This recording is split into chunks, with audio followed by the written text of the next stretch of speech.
ప్రకటన గ్రంథము 2వ అధ్యాయము 12వ వచనము. వారి అయిన రెండంచులు గల ఖడ్గము గలవాడు చెప్పుచున్న సంగతులేవనగా. ఇదే రెండంచులు గల ఖడ్గము అని మనము హెబ్రీయులకు రాసిన పత్రికలో చూడొచ్చు. Hebrews 4th chapter 12th verse. ఎందుకనగా దేవుని వాక్యము సజీవమై బలము గలదై రెండంచులు గల ఎటువంటి ఖడ్గము కంటేను వాడిగా ఉండి. దేవుని యొక్క వాక్యము ఎటువంటిదంటే రెండంచులు గల ఖడ్గము వంటిదంట. అంటే ఈ రెండంచులు గల ఖడ్గము పదును గలది.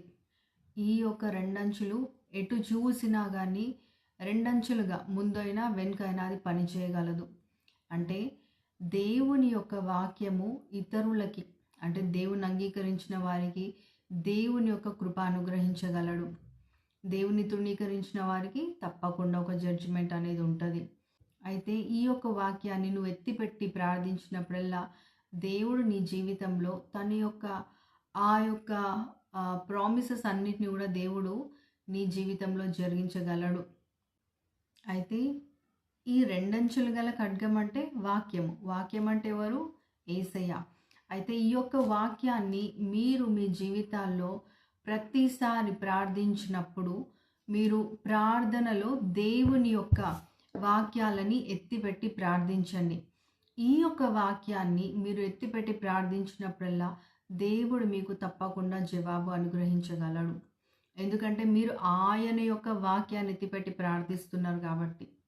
అంతేకాదు, మీరు వాక్యాన్ని ధ్యానిస్తున్నప్పుడు దేవుడు కూడా మీతో వాక్యం ద్వారా మాట్లాడతాడు.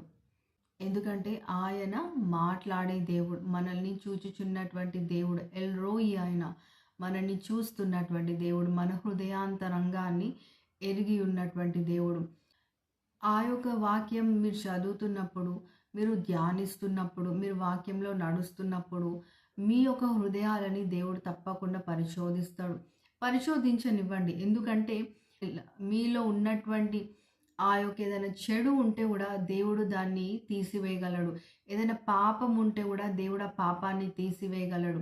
ఎందుకంటే మనలను దేవుడు ఆయన యొక్క స్వరూపంలో చేసింది కాబట్టి మనం కూడా ఆయన స్వభావంతో ఆయనలాగా మనం ఉండాలన్నది ఆయన యొక్క, అంటే దేవుని యొక్క చిత్తము. ఎప్పుడు మనమైతే దేవుని యొక్క వాక్యానుసారంగా జీవిస్తామో అప్పుడు దేవుడు గొప్ప కార్యాలు మన జీవితాల్లో చేస్తాడు. గొప్ప గొప్ప విక్టరీస్ దేవుడు మనకు అనుగ్రహిస్తాడు.